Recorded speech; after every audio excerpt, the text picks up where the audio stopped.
He needs no introduction. He's going to introduce himself and also talk about his work. But I have other things to do. I'm supposed to introduce this book, which is freshly out of print. It's called From India to Palestine, Essays in Solidarity. It's edited by Geeta Hariharan, and it has some of the best writers of our country writing in solidarity about the Palestine issue. I also need to mention that Somberi Katte Talks, which Pushpa curates and I host, is also a venture between Pushpamala and me. So we put in our resources to invite people like Ben and many others who've been here and who've shared these wonderful talks with us, from Ghulam Sheikh to Kavita Singh to many of these very, very important scholars who come and enriched us in many other ways. So I offer Ben. Ben is going to speak more about himself and the work he does, and I'm very, very happy that he's here with us today. And those of you who are stuck at the door, please find space on the staircase too. It's a vantage point. And for God's sake, please switch off your cell phones.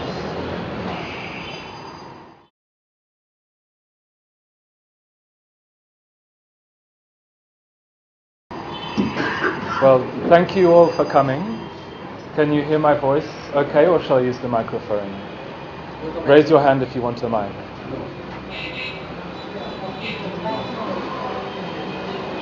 I'll use the mic just in case. You can hear me? Yeah, good. Well, I'm not an important scholar. As you might have read, I was born in Scotland. I grew up in Australia, and I've been living and working for the last few years in Palestine and in other Middle Eastern countries. Tonight, as you know, I'll be speaking about Palestine. In particular, I'll be speaking about the Freedom Theatre, which is based in Jenin refugee camp. And the Freedom Theatre has a range of different initiatives. One of those is the Freedom Bus, an initiative that uses something called Playback Theatre. I'm curious to know who has seen a Playback Theatre performance. So yeah, raise your hand if you've seen a Playback Theatre performance. A couple of people. And raise your hand if you've been to Palestine or Israel. A few people. Great. Raise your hand if you feel that you know absolutely nothing about the situation in Palestine and Israel. Alright, so I'll be explaining a bit of background. So for those of you who know lots, please be patient. I'll also be showing some photographs and telling stories about our work, and then there'll be a section for questions. So if you have any questions, hold on to them and you can ask them at the end. So what you can see here is the first Playback Theatre performance we held in Jenin refugee camp. In Playback Theatre, there is no script. So the actors come, the audience come, and nobody knows what will emerge in our 90 minutes together. All we know is that people in the audience will come up onto the stage and share true stories from their life. And a group of actors and musicians will listen to each story and then immediately turn that story into a piece of improvised theatre. So what you can see here is musicians, some actors. They decided to hold this performance in December 2011 as a protest against the military incursions that were happening in Jenin refugee camp. Almost every night, the Israeli army was coming into the camp, arresting people, imprisoning people. Some people were tortured. And included in those arrests were 8 members of the Freedom Theatre. So we held this performance, we invited people in the refugee camp who had been arrested and imprisoned to come forward and tell their stories. And our actors performed those stories. We invited the media to come as a way of spreading these stories, raising awareness about what was happening. And this marked the beginning of the Freedom Bus Initiative. Raise your hand if you've heard of the Freedom Rides in the 1960s that took place in America. A couple of people. So, as you might know, America, North America, USA, had a set of laws that were known as the Jim Crow laws. These laws enforced segregation between people who are black and people who are white. In protest against these laws, people from all over America came in buses and they went through these southern states where these laws were in place and they performed acts of civil disobedience. So they broke these laws by deliberately mixing in places that were segregated. So in a cafe where only white people were allowed to sit, black people on these buses and their white allies came and broke these laws on the spot. So many people in these freedom rides, as they were called, were arrested, they were imprisoned, but eventually they succeeded in having these laws changed. So it was a very dramatic moment in the struggle against racism in America, and it inspired similar freedom rides around the world afterwards. So in Australia, for example, in the 1960s, Aboriginal people, the indigenous people of Australia, were not considered equal citizens to the white people who lived there. They were not allowed to vote, for example. So in Australia also in the 1960s there were freedom rides where Aboriginal people, white activists went together in buses to communities that were suffering most strongly under the system of racism and helped to raise awareness about what was happening. So this is a little bit of context around what inspired us in Palestine. We had the idea to invite people from all over the world and all over historic Palestine to come together, and we would travel through the West Bank. We would go to villages, we would go to refugee camps, we'd go to Bedouin communities, and we would invite ordinary people to share true stories from their life. And our actors and musicians, who are all Palestinian, they would perform these stories. And we hope that this would be a way for people to see and hear for themselves what was happening in an unmediated way. Most of us are influenced by the media, of course, but this was designed as an opportunity for people to come and connect with ordinary folk in the West Bank and learn through their stories.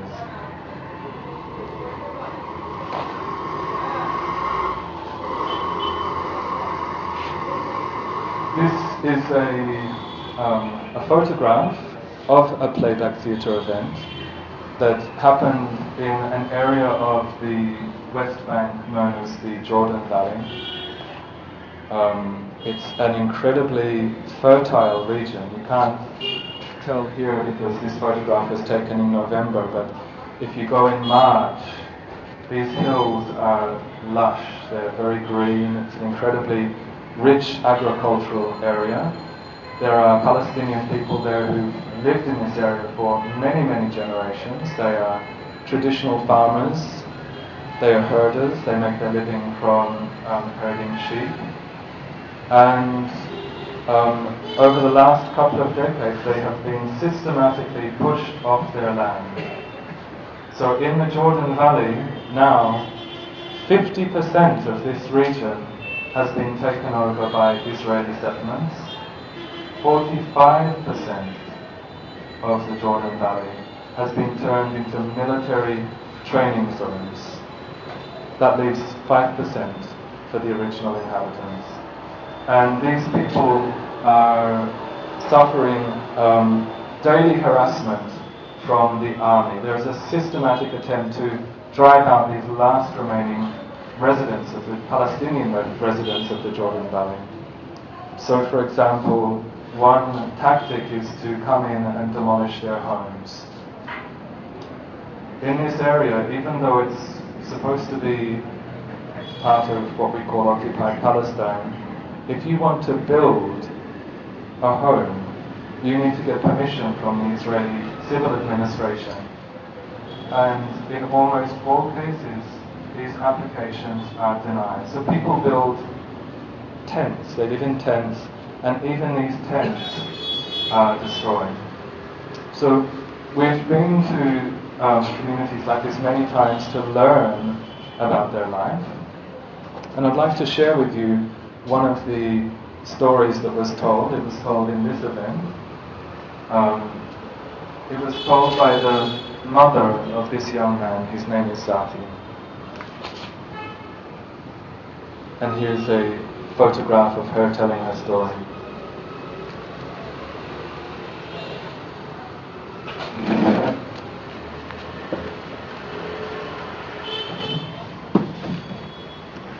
My son Zati was with the sheep over there having his breakfast, when suddenly a military jeep drove up from the nearby settlement. A group of soldiers got out and handcuffed and blindfolded him. I was far away at that point, but I could see that they had removed his clothes and thrown him on the ground, totally naked. It was winter and very cold.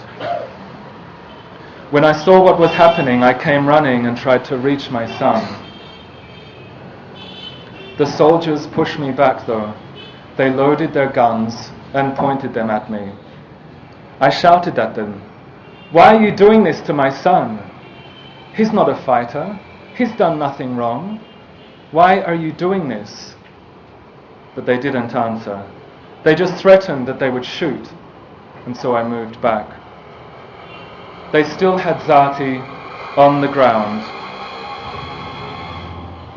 Then they started commanding him to turn right and then left, to turn south and then north. And the whole time he was screaming, "Mum, go back." He didn't want me to see him in this situation. He asked me to go, and so I did. But then I would hear them hitting and torturing him, and so I would come back. This continued for 2 or 3 hours before they let him go.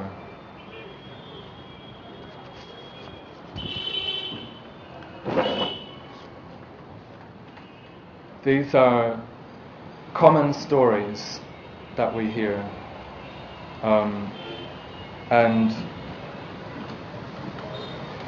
one temptation is to hear a story like this as a victim narrative. But in fact it's not. You know, people are telling these stories because they want other Palestinians, they want people around the world to know the truth about the realities of their life under occupation, under colonization, under apartheid. People tell stories like this to raise awareness, to educate their audience, but also to incite their audience to take action. This is the primary motivation. This is the main reason that people tell their stories. They want people to join them in their struggle for equality, for equal rights.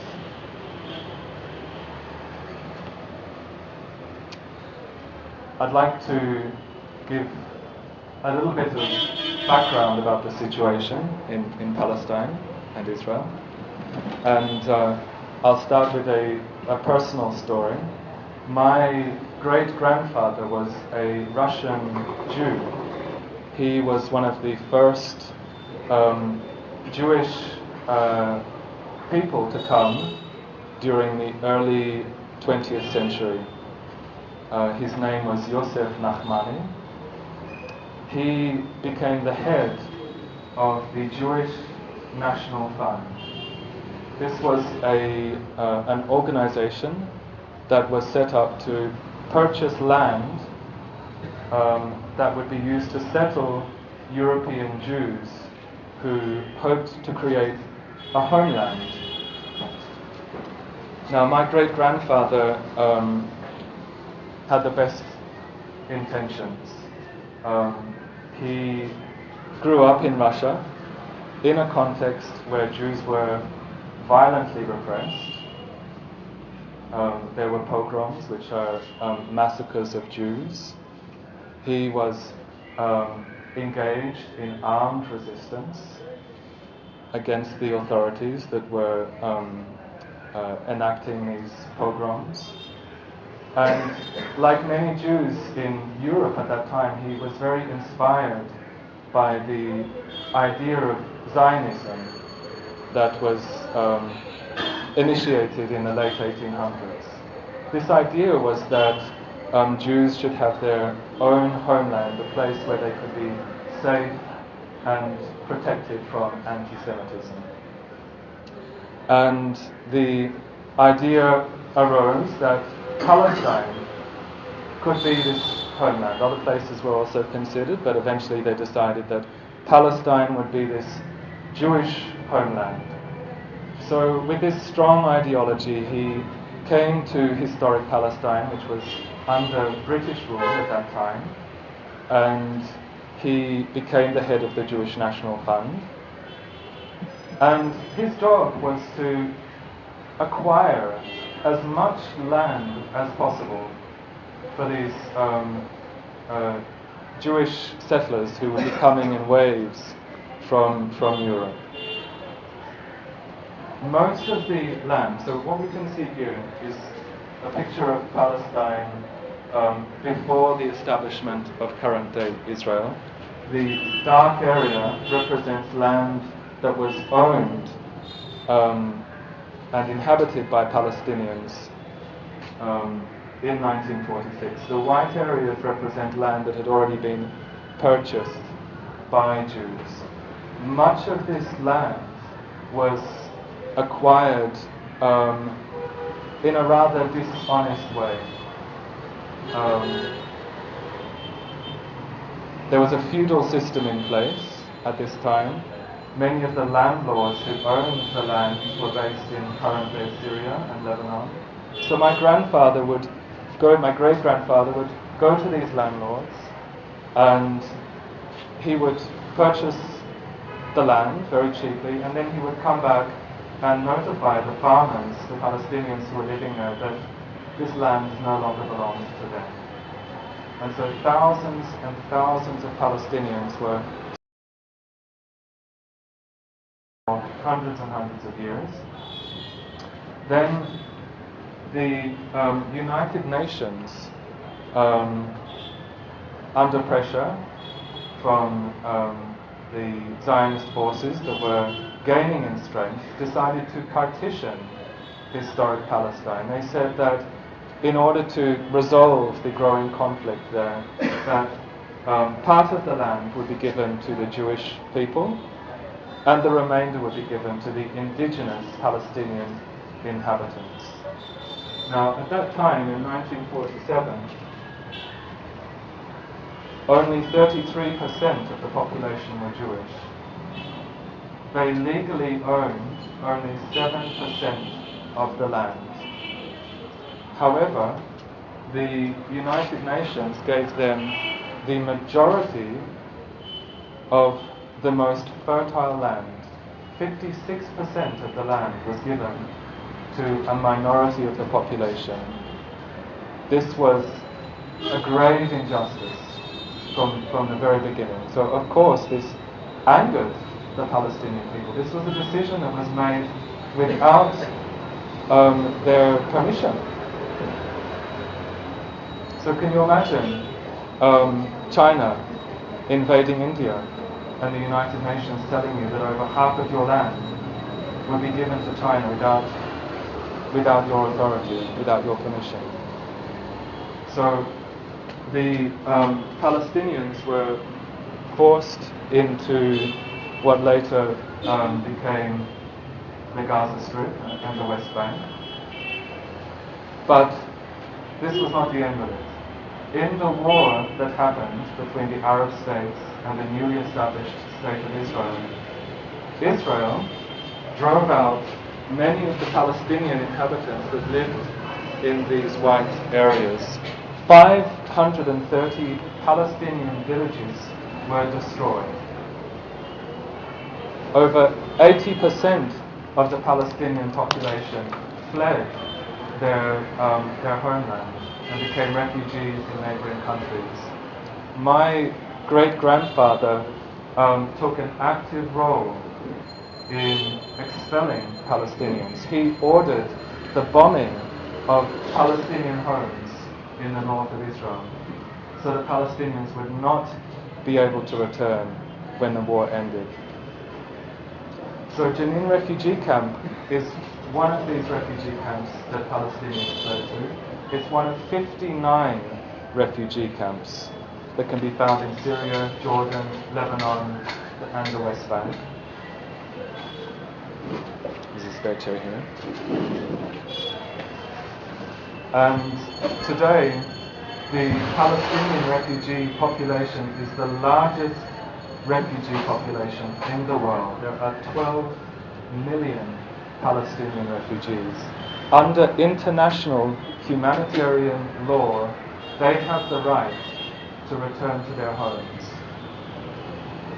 However, Israel denies them this right because they want to protect Israel as a Jewish state. That means that Jews will retain their privilege. If there was a democratic, secular state that replaced Israel, Israel is afraid, and if refugees were allowed to return, Israel is afraid that Palestinians would become a majority and another Holocaust would occur. This is the fear that grips many Israelis. My father was born in Israel. I have family in Israel. When I speak to them, when I speak to many Israelis, there is this genuine fear that given the chance, our enemies, our Arab neighbors, would invade and they would enact another Holocaust. And this is the justification that the State of Israel uses for maintaining the occupation. However, these means the military occupation of the West Bank and Gaza, settler colonialism, the system of apartheid that's used in current-day Israel, all of these mechanisms are illegal under international law. And what many Palestinian activists today are asking for, they're not asking for the destruction of Israel. They're asking for the end of a Jewish state. They're asking for a secular democracy where everybody has equal rights, where everybody has civil rights. They are asking for international humanitarian law to be upheld throughout historic Palestine. So this map, come back to this map, it shows the gradual diminishment of Palestinian land. So in 1947 we have this partition plan. In 1967 the West Bank and Gaza were occupied. This map is not correct because under the occupation all of this land came under Israeli rule. Then in the early 1990s, 1993, there was something called the Oslo Accords. Under the Oslo Accords, the Palestinian Authority was established. The idea was that this would lead towards the establishment of two states, a Jewish state and the state of Palestine. Under these agreements, Israel was still allowed to maintain their control in the majority of the West Bank. It's difficult to see on this map, but this area here is the West Bank. If you could see, there would be shaded areas here. All these areas, under these so-called peace accords, were given to Israel. 61% of the West Bank was left under the civil control and the security control of Israel. This left these tiny little islands that were supposedly under the control of the Palestinian Authority. Some people liken this to the Bantustans that existed in apartheid South Africa. The Bantustans were these tiny little so-called autonomous regions where black Africans were given some measure of autonomy, but it was a joke. You know, the people who were in power in these Bantustans they were puppet regimes, basically. And the same has happened here in occupied Palestine. The Palestinian Authority is basically a puppet regime. This is not a conspiracy theory. If you go to the Oslo Accords, you can see that written there very clearly are the agreements that establish very close links between the Palestinian Authority and Israel. What this means in practical terms is that there's very close security coordination. For example, I mentioned earlier that there are regular military raids into Jenin refugee camp. When Israel wants to conduct a military raid into these green areas that are supposedly under Palestinian rule, they phone up the Palestinian Authority who is in charge, and they say, we're going to conduct a military raid. Now, under the peace accords, when this happens, the Palestinian police need to evacuate the area so that the army can come in and do what they need to do. So there is really no such thing as Palestinian Authority in the West Bank.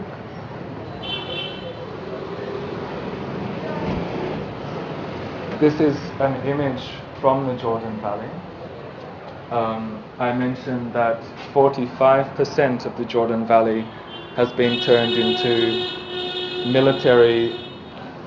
Is that Evan? Yeah. Oh gosh, hi. Hey, Ben. Back from Kiev. Yeah. So 45% of the Jordan Valley has been turned into military training zones. This means that large tracts of land are used for military training. If you come to the Jordan Valley and you come to visit one of these Bedouin communities, it's very common to hear firing in the hills around. These are Israeli soldiers practicing. You'll have military planes flying overhead. There are military trucks driving up and down the roads. In these hills, you'll find unexploded ordnances. Children, shepherds who wander into these hills regularly have limbs blown off. All of this is actually unnecessary for their military training. There are other ways to do military training. In reality, this is part of a systematic, organized attempt to make life unbearable for the residents of the Jordan Valley. Here you can see a concrete block saying firing area entrance forbidden.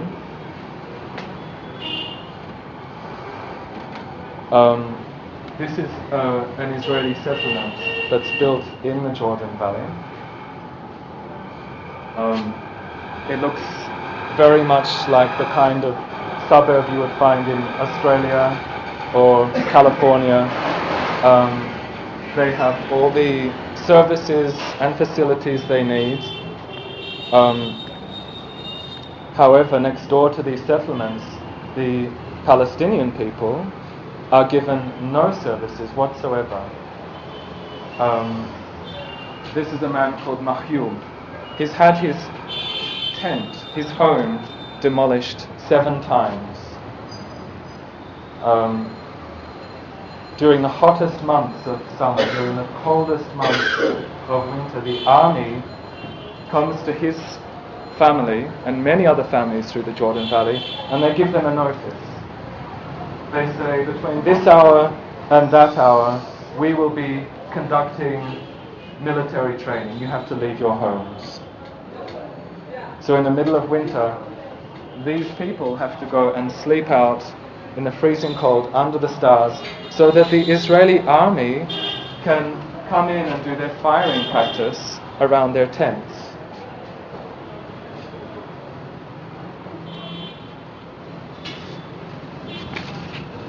So I'll come back to the Freedom Theatre and how we respond to these violations.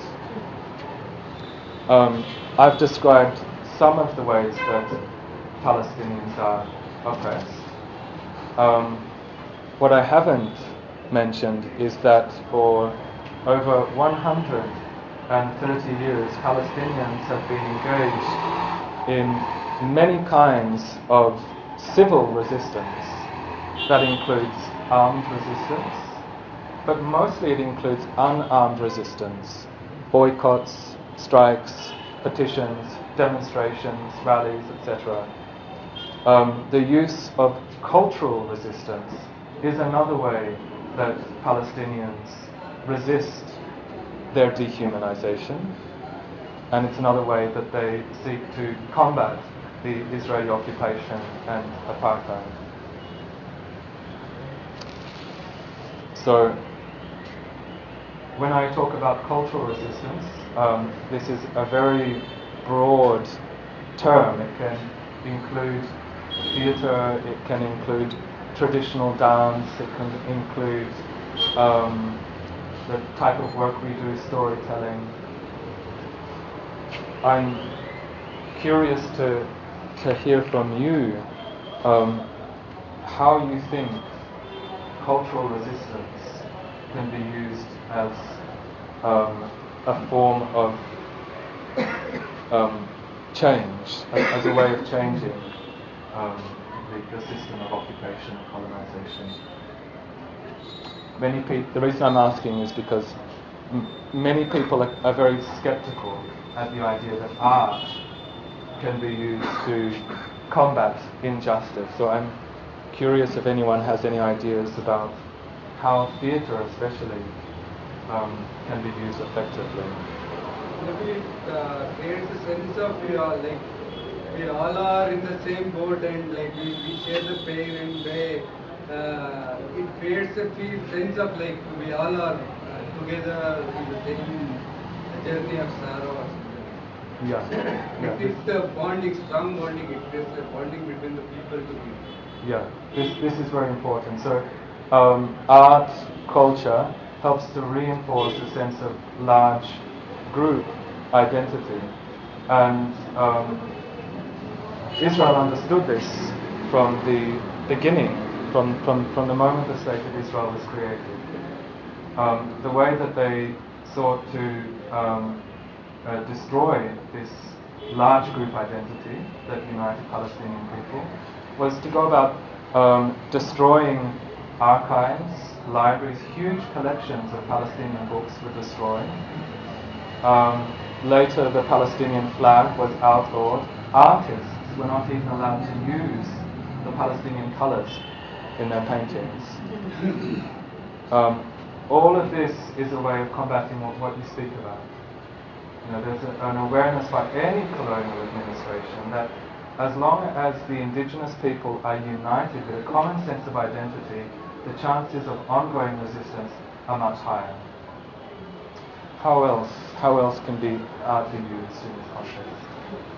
I think opposition reinforces the status quo. Sorry, opposition Reinforces the status quo. So often a belligerent group likes opposition because it reinforces their position. You know, this and that. So in terms of theatre and art, I think it's a bridge to appeal to people's common humanity. I wasn't there, but let's say Gandhi realised that the British were wisely advertising fact that they were in India civilising India. So whilst he would have liked to have got out guns and got rid of the British, he realised that the Indians would show they were more civilised than the British. And logically, the British would have to leave out of their own steam.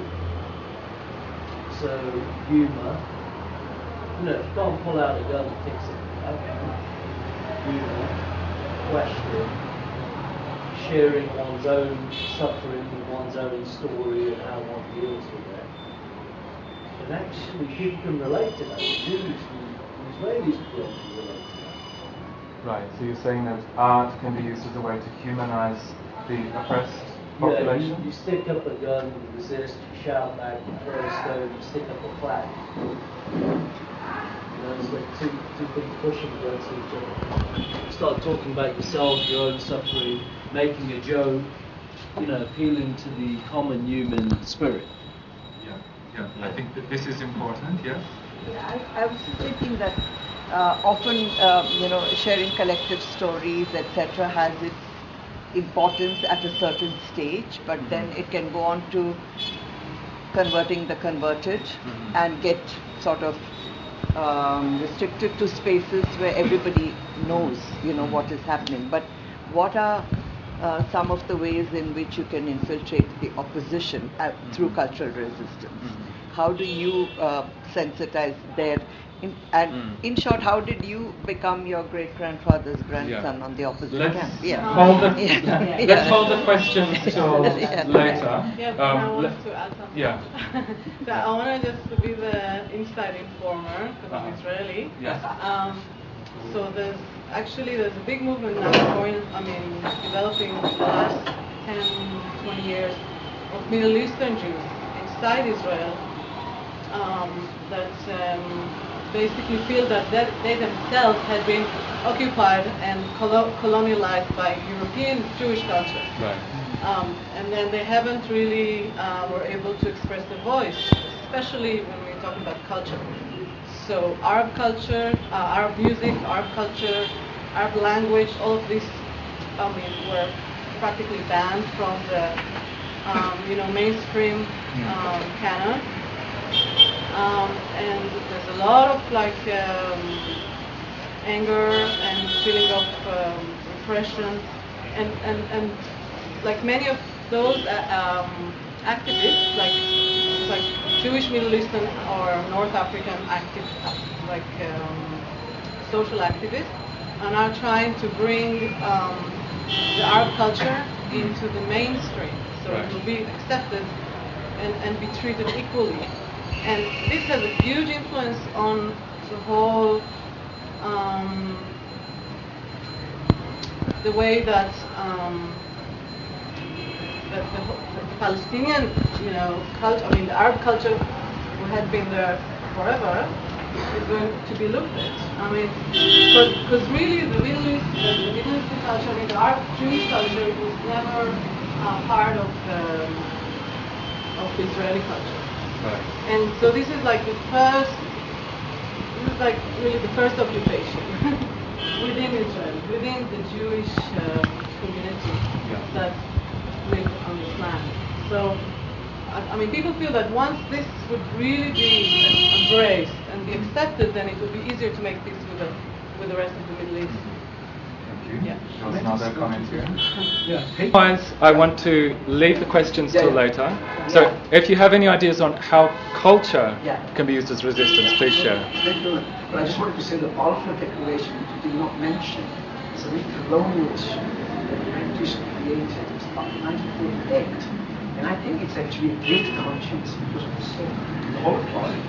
European Jewish people were killed or massacred. Yeah. They wanted to give the United Nations, etc., wanted to give a space. And I think this is not a personal thing between me, you, or anybody. I think it's a really moral issue here. And it's a very guilty conscience by the European civilization of consciousness that they actually allow the Jewish communities from the western of Russia to enter the biblical homeland. And I think that's really, really important apart from the issue of the Jewish historical relationships, etc. Thank you. Since I've got the microphone, I'm going to take a minute to speak. In terms of how theatre works, I have some experience working with women, and very often the least articulate have the strongest stories. And I find that these emerge in movement or impromptu theatre or something like that. So perhaps this is a way of the least represented telling their stories, which can be very powerful. And art is the more easier way to keep our emotions what we stand for, because it can relate to people very easily, and many can't like complain, like it's not like an extremist activity, so it's not easy to like suppress it. So like Right.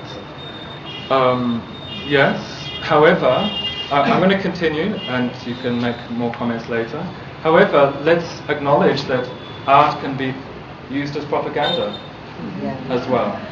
So any movement uses art as a way to further its agenda. Okay, the oppressed and the dominators both use art and culture as a form of propaganda. So we could have a much longer debate around the pros and cons of that. But what I find in playback theatre is that something different happens, because nobody is coached on what story to tell.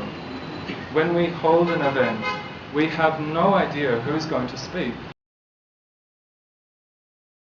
are going to be told, and often it is the people in the community who are not usually in the limelight who end up telling their stories.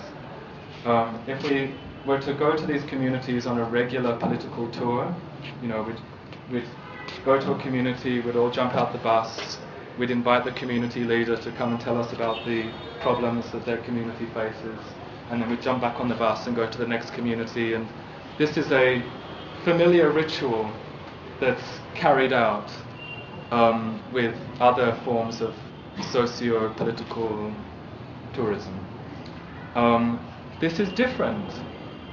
It's different because it's not just the leaders of the community that speak. Anyone can come forward and tell a story. It's also different from just hearing somebody talk. It's different to reading a human rights report. It's different to watching a documentary. It's different because the story is then turned into the language of images, of song, of sound, and other faculties are engaged. You know, you're listening to me speak now, I'm only using words, but if you could see bodies on the stage, your other senses become engaged, and it becomes easier to relate on a more visceral, a more embodied level, a more emotional level. And this is something that people realize. You know, in many of the communities we go to, they've never had theatre before, but they are very moved by the experience of having their stories turned into pieces of theatre, and they understand that this is a very compelling way to communicate with each other and people from outside. So this photograph, this was taken in a community in the south of the West Bank, a region known as the South Hebron Hills, on the outskirts of a village called Atwani. Atwani is a very small community. Most of the people there live a traditional lifestyle. They're shepherds. Some people are farmers. They grow olive trees. And they've had a lot of their land stolen by this settlement here. And this is settlement agriculture.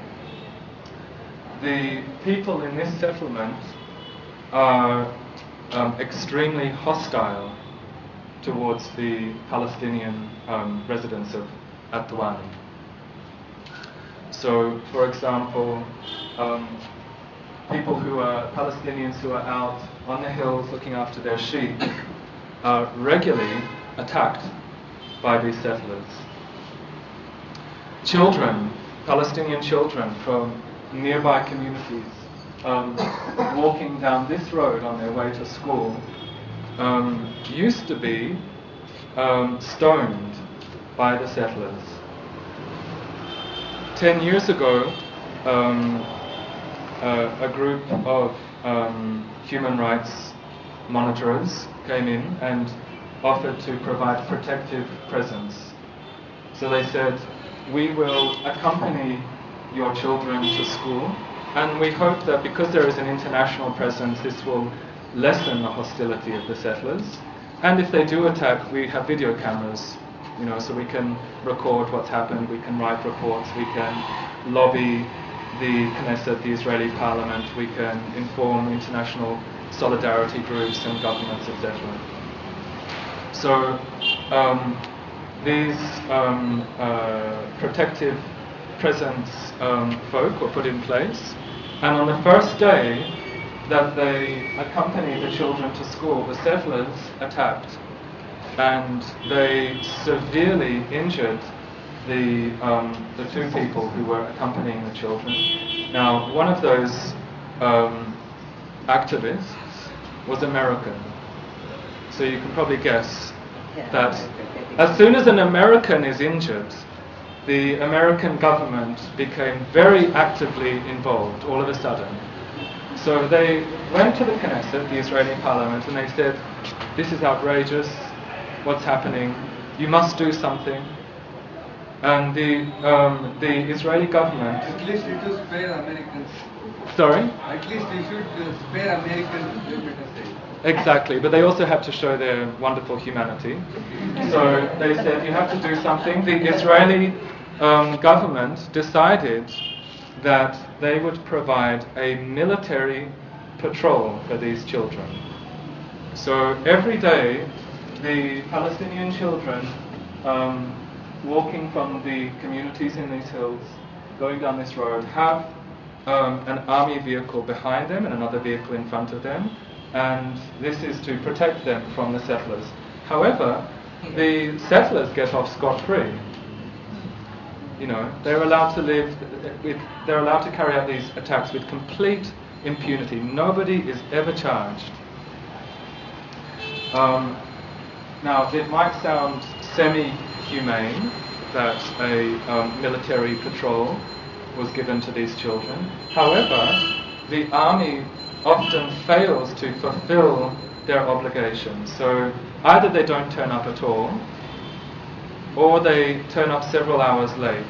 So meanwhile, the children are left in the freezing cold waiting for the patrol to turn up if it's winter, or in the summer when they're going home, they have to wait outside in the extreme heat.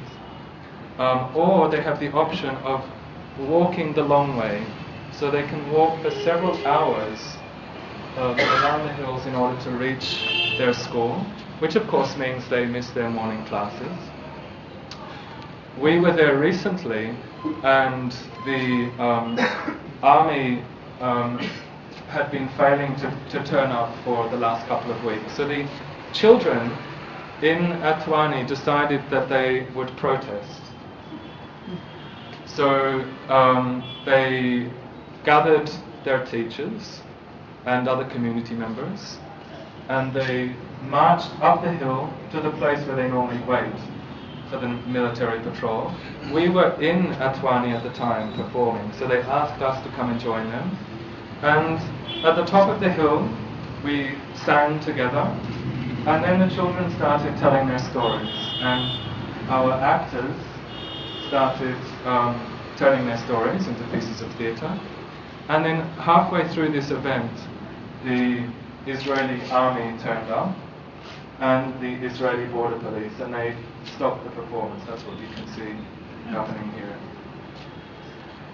So fortunately, our actors have not been harmed in any performance that we've done. However, the army will often turn up to monitor what's happening.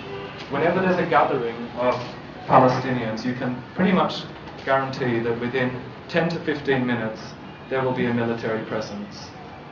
So can you imagine how this would make you feel?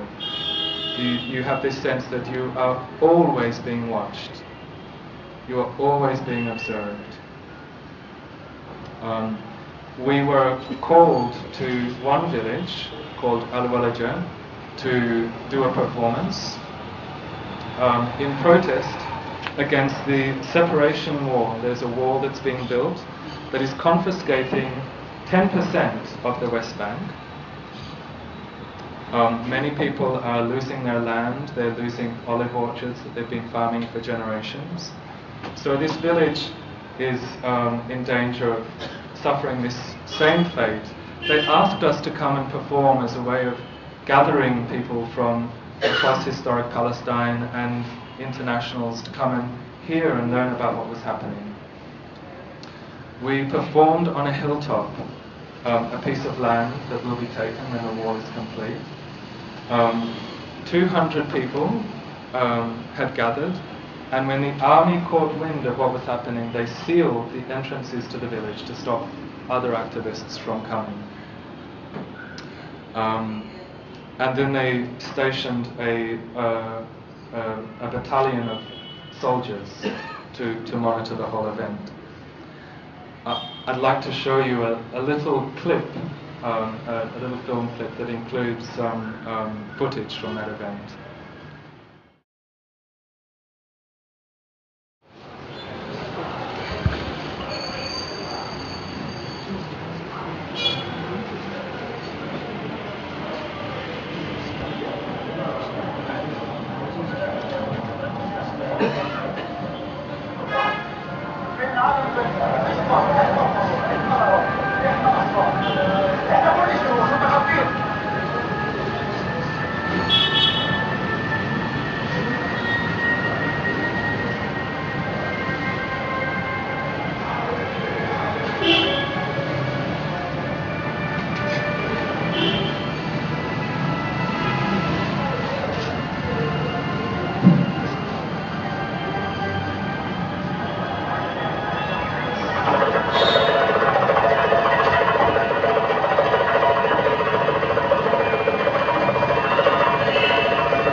Let's just go back to the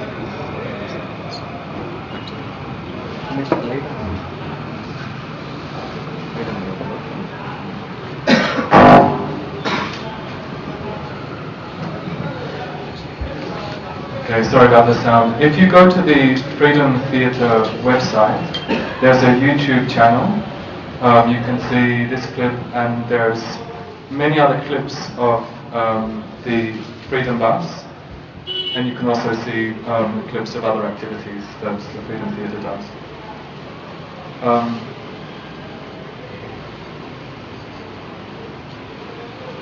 We're running out of time, so I just want to say a couple more things, and then we'll move into questions. Part of what we do in the Freedom Bus Initiative is to hold these Playback Theatre events. However, we realized very soon that coming and doing a 90-minute performance and then leaving was not good enough. You know, people in the communities were saying to us, we want you to stay longer. We want to get to know you, to the people who are coming from outside. We want to know these people. And we also want people to understand our life a bit more deeply. So why don't you stay the night? Or why don't you stay for a few days? And we took this feedback seriously and developed a model that we called a solidarity stay, where we go to a region or a community and we stay for 4 or 5 days. And during that time, we join the community in various activities. So in places where people are attacked, we also provide protective presence. We monitor what's happening. In communities where people's homes are being destroyed, we help to rebuild their homes. Our actors also provide drama workshops. During the olive harvest, we'll help with olive harvesting. So in the daytime, we're doing different types of activities. And then in the evenings, we have Playback Theatre events, and there are other cultural events. So sometimes a community will bring forward a dance troupe, and they will perform, or there will be live music, there will be poetry. We also work very closely with grassroots popular struggle groups and organizations. We organize political actions together. This is an image from a walk that we did in the South Hebron Hills. We hoped to walk through five communities that will soon be expelled because the army wants to turn this whole region into a military training zone. So our idea was to walk through these villages, to raise awareness, to stand in solidarity with these people. And not very far into our walk, the army stopped us. It was a completely non-violent event.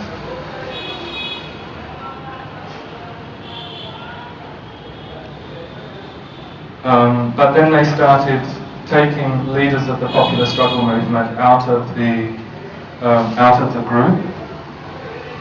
This man's name is Abu Musa. By the way, the popular struggle movement is a non-violent movement. In this region, they are extremely disciplined about their approach to non-violence. So here they don't even throw stones. There was absolutely no reason for the army to respond in this way. Then they took this man, his name is Luke Nephew. He's a hip-hop artist from the Bronx. He's a member of the Peace Poets Collective.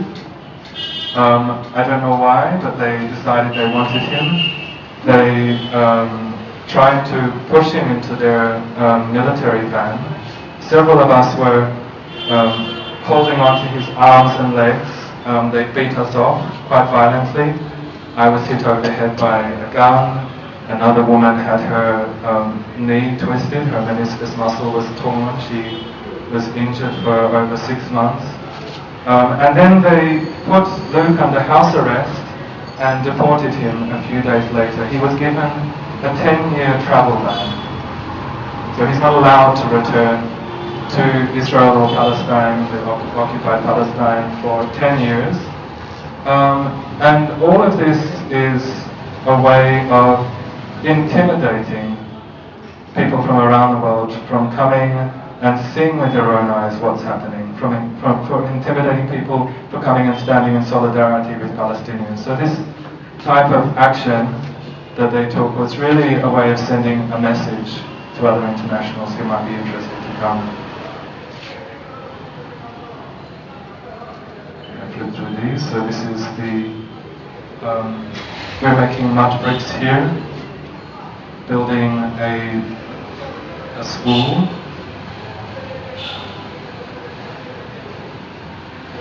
This is a solidarity action that we held. I want to finish with a couple of images. And I invite you to notice how you respond to this image.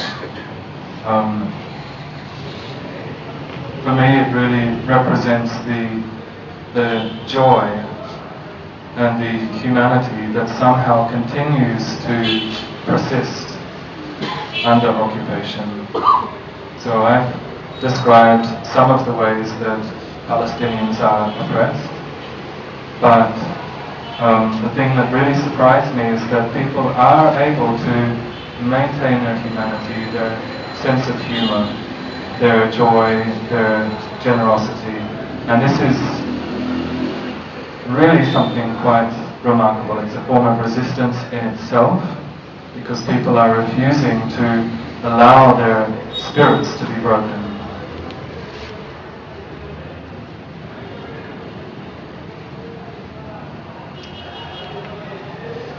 So I'm going to end my talk here. I invite you to share any questions you have or any comments you might like to share. Yes. You mentioned in the beginning the freedom rides and how it was organized civil disobedience with white allies. I would like to hear if you have white allies and who they are. Yeah, so in these events, people from all over the world come to join. Once a year we have a longer event that we call a freedom ride. It's usually 2 weeks. The next freedom ride will start in a couple of weeks, from March 17th till the 29th. So to these longer events we have people from all over the world coming to join us, but then throughout the year we have these shorter events of 4 or 5 days, and again people from many different backgrounds come to join us, including Israeli activists.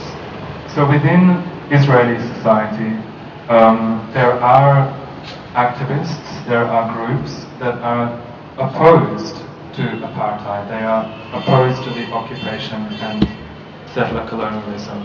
So we often have Israeli activists coming to join these events as well.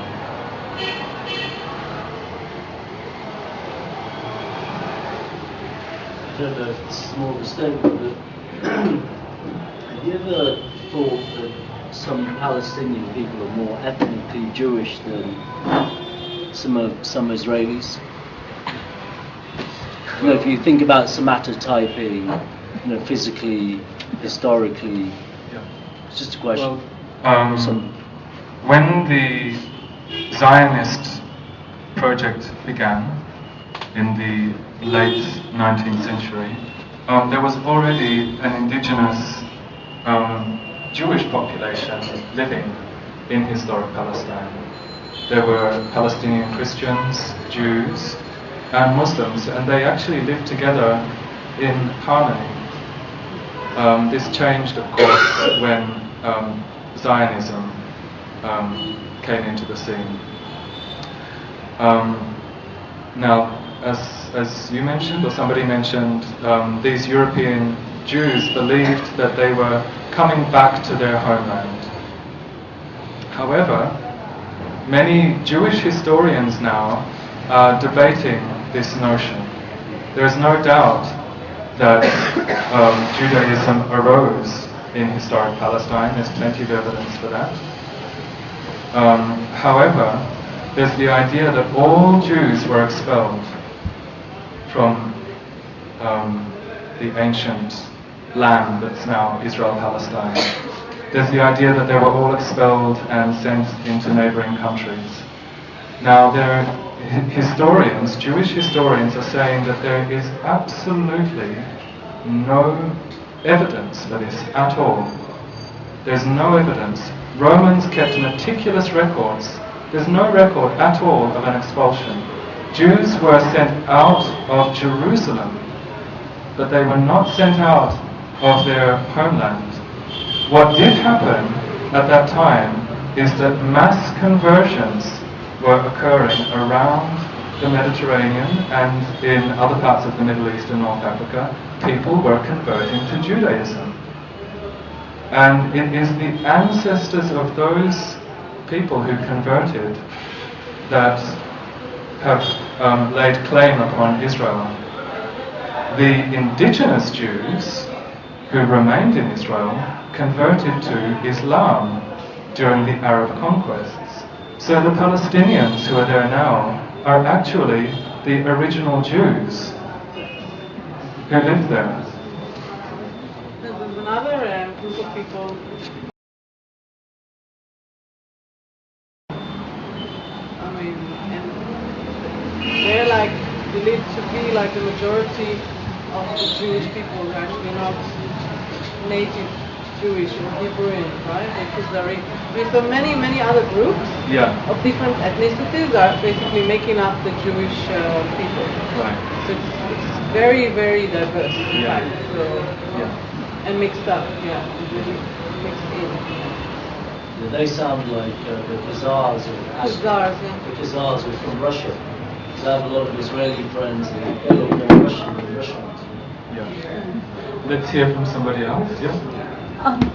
Sort of a comment and a question together. One problem, I guess, is that in any protest against what the Israelis are doing, it promptly raises these specters of anti-Semitism, which are very, perhaps this is being cynical, but which are very cleverly used and timed. How do you feel this can be countered, if at all? And which ties into the second thing I'm going to ask, which is, again, there's a lot of debate about the boycott of Israel, Israeli academics, Israeli what have you. And frankly, I find it very hard to know which way to look at that, because there are definite pros and cons on both sides of the question. Again, how does it tie in with the whole question of, is it anti-Semitism? Of course it's not anti-Semitism. I mean, there's no question of that. But how does a boycott work? Right. Because as in South Africa, where ironically, much of the white, the whites who were anti-apartheid were largely Jews. Similarly here, in boycotting, if there were a boycott of Israel, would you be harming those who are in fact more liberal and pro-Palestinian? It's a... Okay. So the first question was... around the anti-Semitism, So, of course, Israel uses this as a card to oppose international efforts to dismantle apartheid and occupation. However, what this claim ignores is the fact that hundreds of thousands of Jews around the world are saying, not in our name. They do not agree with what the state of Israel is doing. There are many Jewish groups around the world, Jewish Voices for Peace, European Jews Against the Occupation. There are groups like this in virtually all countries where there are Jews who are actively opposing the violations of international humanitarian law that are happening here. So this claim of anti-Semitism is ridiculous, because it's quite clear that people are not opposing Judaism, they are opposing occupation and apartheid and colonialism. And there are many Jews who are on the side of this struggle. Regarding the boycott issue,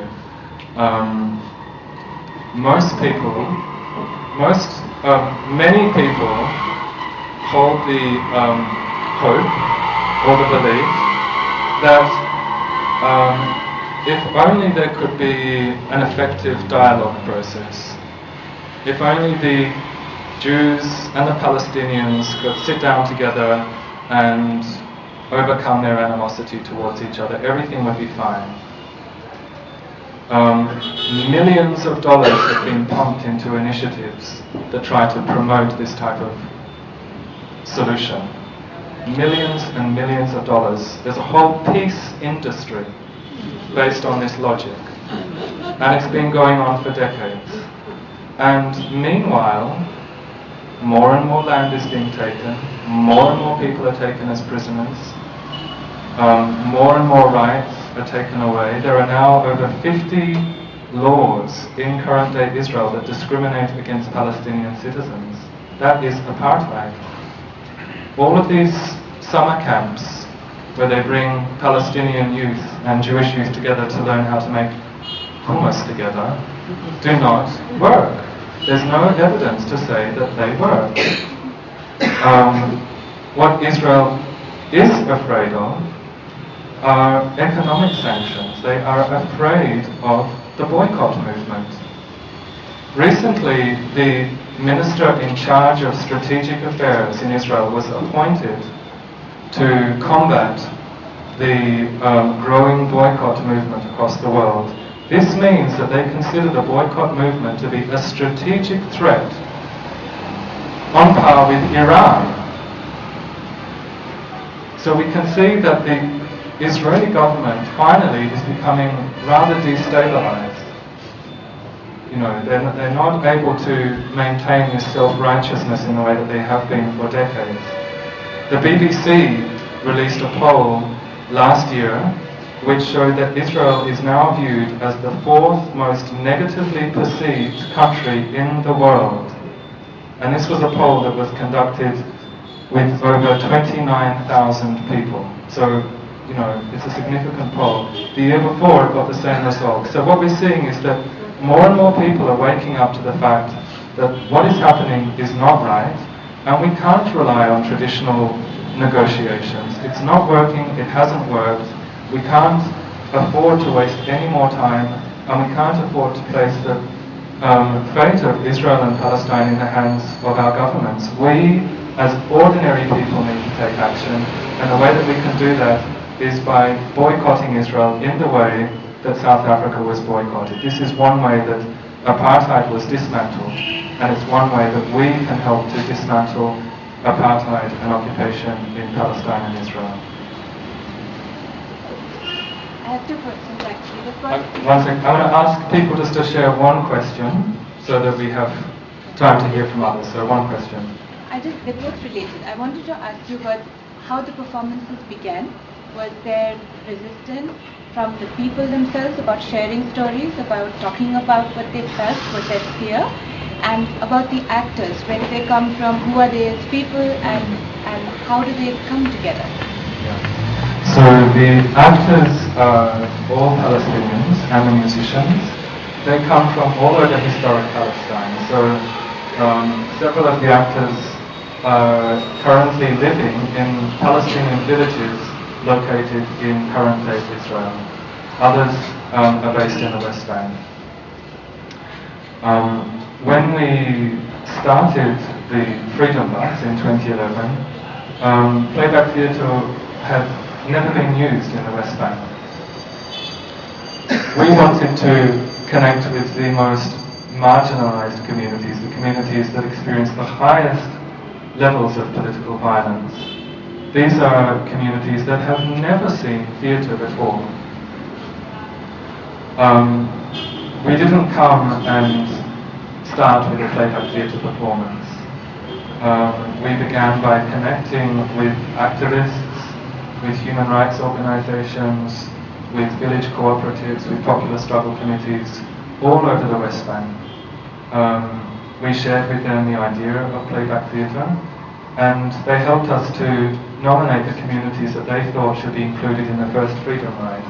We then went to these communities, we met with the people there, and in every single case, they all wanted to be part of the Freedom Ride, and they were very excited by the idea of this thing called Playback Theatre. It's very different to other forms of theatre where something is imported. You know, even if it's political theatre, it's still the viewpoint of the writer, the director.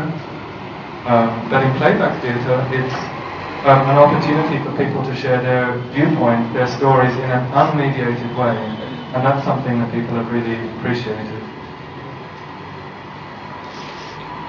So I really like your point about boycotting the Israeli state. And one thing that I didn't hear you mention in your talk was about the political economy of the Israeli state, and in particular the U.S. support, the wholesale support of the Israeli state. So my question is, what do you think would happen if that subsidy was removed from the state of Israel? Right. Yeah, it's a very, very important point. And there's a danger that we develop myopic vision. We focus very narrowly upon what we call the Israeli-Palestinian conflict. And I've been guilty of that this last hour.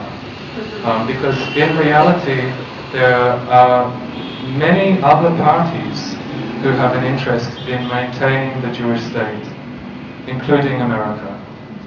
It's strategically very, very important for America to have Israel where it is and in the form that it currently is. So, what's your name, sorry?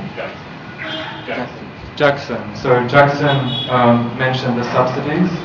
These subsidies amount to $8 million every single day given by America to Israel. And the majority of this money is used for military purposes.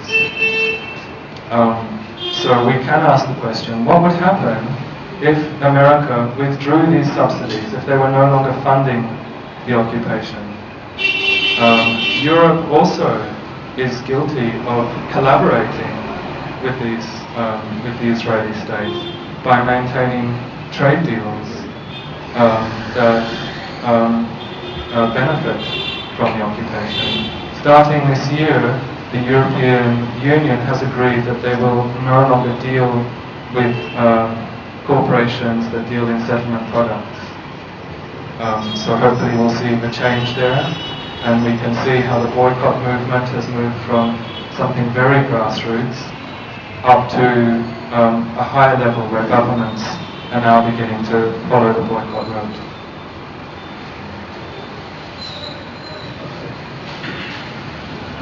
There's a different kind of drama being enacted here by the Israeli youth. Israeli youth in India. In India. Yeah. After their army, compulsory army services, they come down here and freak out.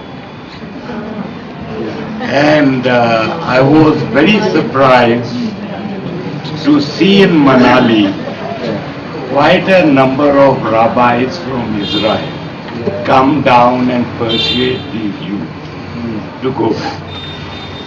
They refuse to go.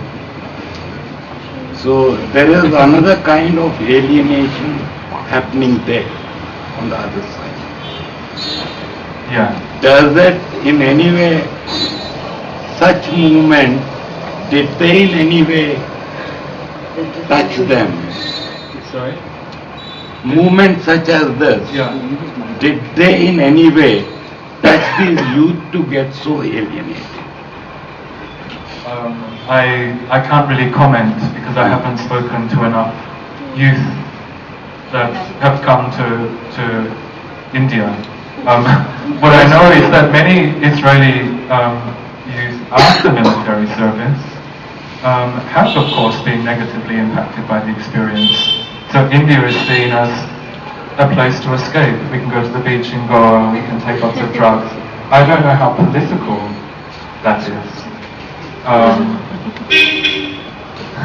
I don't think it's political at all. I think it's just kids freaking out after this compulsory and horrendous military service. No, but they do talk negatively about their own country.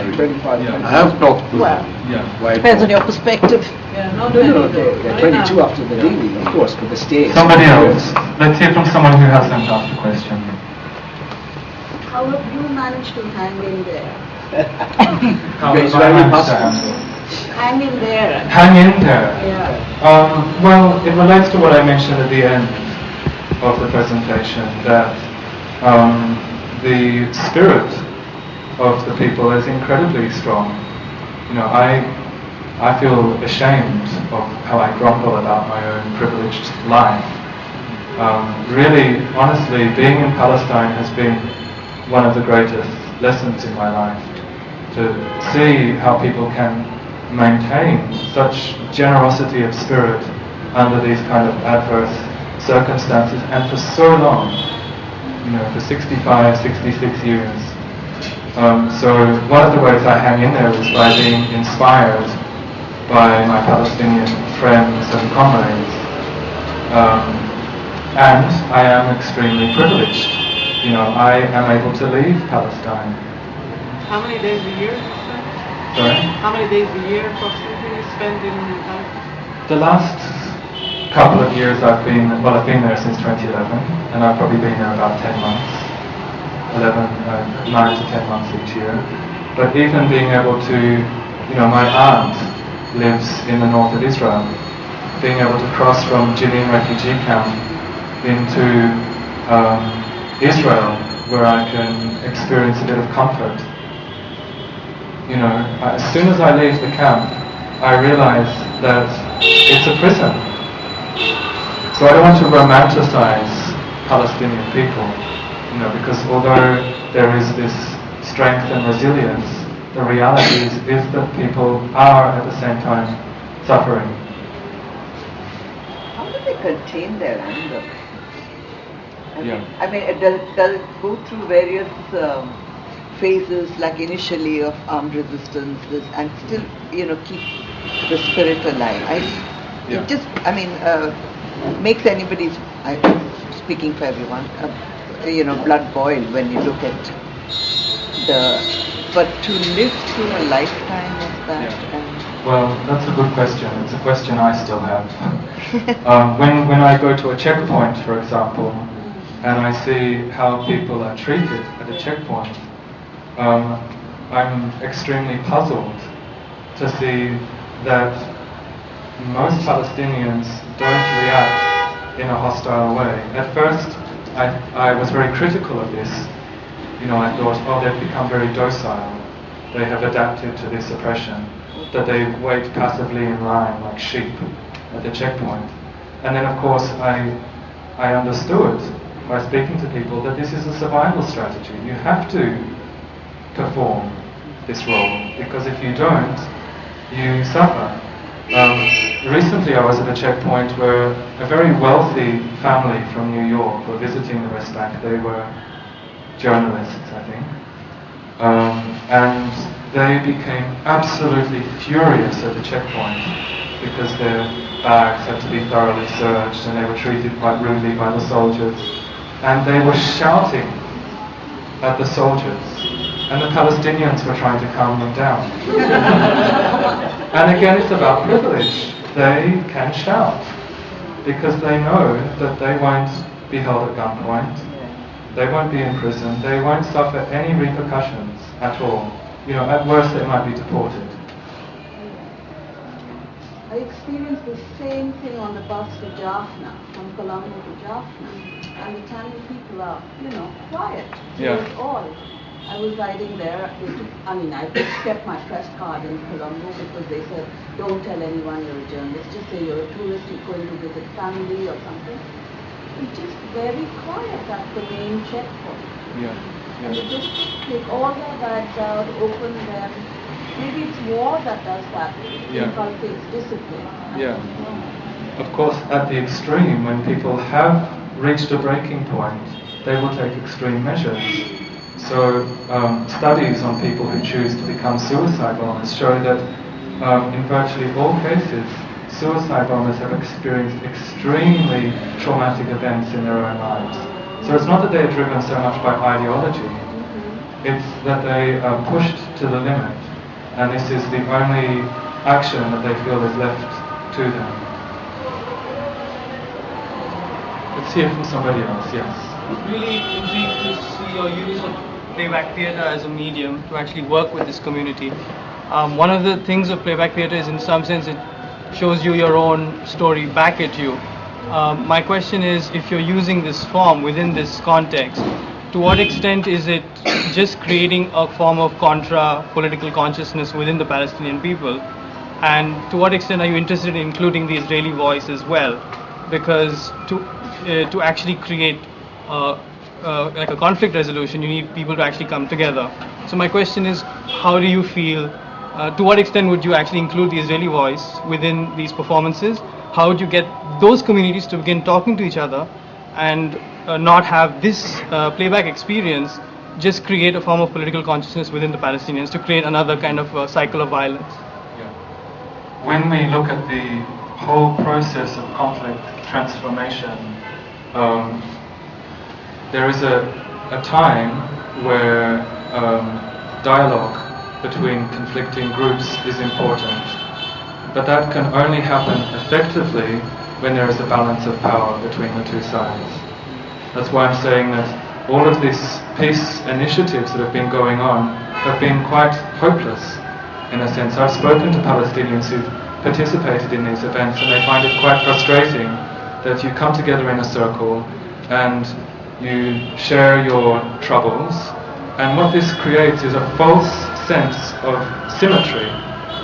It ignores the structural context. It ignores the fact that these Palestinians, when they leave these dialogue circles, have to return to occupation, colonialism, and apartheid. So unless we change the structure, unless we create balance between the two sides, these dialogue initiatives can't help. There is a place for the Israeli voice in this struggle, and that is to be in solidarity with Palestinians. And as I mentioned, there are many Israelis who are joining the solidarity movement, and it's not out of some kind of charity for the Palestinians. It's with a sense that Israeli society is becoming morally corrupted. We need this for our own future well-being. This is how Israelis are feeling. Some Israelis are feeling. So it's exactly the same in South Africa. It's exactly the same as in the 1960s in America. White people, the oppressors, the dominant party, have a role to play, and that is to join in solidarity in efforts that will dismantle racism. But the amount of people in actually Holocaust, 6 million people in the 20th century, supposedly, this is true, they were killed by the so-called civilized Europe. And I think that's what you don't really, and I'm not, this is my personal observation, that guilt conscience from Europe and the US is extreme. So it's very complex, this argument. You know, it's very interesting. You know what I mean? And that is really that 6 million, we killed them. What we have to remember is that Zionism, the plan to colonize Palestine happened before the Holocaust. Okay? My great-grandfather was already dispossessing Palestinians well before the Holocaust. Regardless of what the reasons were, there is no excuse for the continuation. And this question of guilty conscience can also be debated. If we look at imperial interests in the region, we can see that there are also strategic regions for this situation to be kept in place. It's not only about guilty conscience. Is there someone else who hasn't spoken? Yes. Were you ever able to do with theatre in one of the different colonies? In Israel? Well, our objective is to work with the oppressed, not the oppressors. However, there are many playback theatre troupes in Israel. In fact, it has the highest number of playback troupes per capita in the world. And they perform to reinforce that. But not with the Palestinians. No. Is there someone who hasn't spoken? Yes. Just one comment and a question. The comment, I thought Holocaust means total consumption in the altar. And that's Holocaust why means total destruction of the offering. of the When you do an Holocaust, you actually consume entirely what you are offering. And that's why we use normally Shoah and not Holocaust. That's just a comment. Question, who is your Martin Luther King? Who is your Nelson Mandela? Nelson Mandela, who can take these and resolve? Apartheid was resolved thanks to essentially, at least in a big part, Mandela. Who is your Mandela? Where is he? Well, this points towards a common myth that's propagated in the international media that Palestinians are generally in favor of armed resistance. I'm not saying that you agree with this, but this is a common myth. And that what's lacking is a Mandela, a Gandhi. And that if only a charismatic figure that could promote non-violence would arise, then everything would be fine. Okay? What this myth ignores is that Palestinians, as I said, for over a century, have been engaged in non-violent struggle. If you go to the West Bank, if you meet with popular struggle committees in villages across occupied Palestine, you will find many Mandelas. Not necessarily. What you need is a movement. And what we are seeing now is a movement that is gaining traction across the whole world. And it's a movement that unites civil society. It's not dependent on charismatic individuals. It's not dependent on benevolent governments. It's a movement that is composed of us, ordinary people, who are using the power that we have to dismantle racism and apartheid. Let's have a last question. So, given that there's so many Israeli troops using Playback Theatre, has there been any initiative for you to connect with those troops? And if art is truly something that is going to bridge these divides, have there been collaborations between the groups where you can actually perform together, Israeli actors as well as Palestinian actors working in these spaces? Right. I would ask you the same question. Why? Why would we do that? The logic that would be behind such initiatives reinforces the idea that the problem is based on animosity and hatred, and the solution can be found on building understanding between the two sides. I disagree with this rationale. It's not about hatred. It's about imperialism. It's about colonization. Understanding and dialogue won't dismantle imperialism. Okay. So I'll end here. If people have more questions, if people have comments, please come up afterwards. I'd be happy to speak with you. I've run out of cards. Oh, there's some Freedom Bus cards here. So take one of those cards, you'll find this website. And this is my email address, so please feel free to contact me by email as well. Thank you.